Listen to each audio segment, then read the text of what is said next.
Hey guys, এয়া হৈছে মোৰ আজি দুপৰীয়াৰ খাদ্য মাংস ভাত। আজি হৈছে 1 আগষ্ট 2025 আৰু আজি মই খাই আছোঁ মাংস ভাত। লোকেল মুৰ্গীৰ মাংসৰ জোল, লগত আছে আলু দি মাংস বনাইছে। কি সুন্দৰ! এয়া চোৱা, ডাঙৰ ডাঙৰ লেগ পিচ।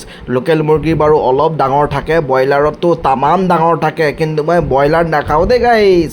আৰু এই দেখিছা প্ৰিমিয়াম কোৱালিটিৰ জিৰা ৰাইচ খাই পাইছা জীৱনত?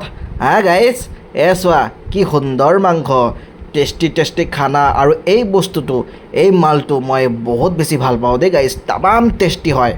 মাংসতকৈ এইটো খাই বেছি ভাল লাগে। লগতে সেই লিভাৰ গাইজ, কি মজা লাগে, কি সোৱাদ লাগে, কি তৃপ্তি লাগে, কি মজা। আৰু এনেকৈ আমি ধুনীয়াকৈ খাই দিম ভাত পানী, মজা লাগিব। মাংস ভাত চবচে বেষ্ট। মাংস ভাত খাব লাগে, মাজে মাজে খাব লাগে, বেছি খাব নালাগে দেই গাইজ। অভাৰ খাদ্য নাখাবি।